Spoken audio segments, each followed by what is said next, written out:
to welcome you to Miss Lisa's Learning Hub. And now for our word of the week.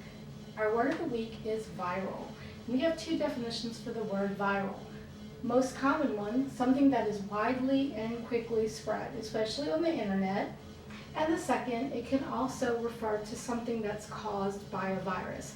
So if you go to the doctor and he says that you have a viral infection, that means you have something that was caused by a virus.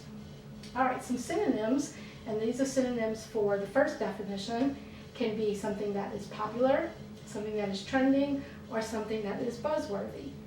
Some antonyms for the first definition, and remember antonyms are opposites, can be unknown, obscure, or low profile.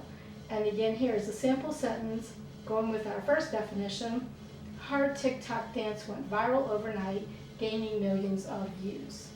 All right, that's it for our word of the week. If you enjoyed this video and found it informative, please consider liking and subscribing to my channel.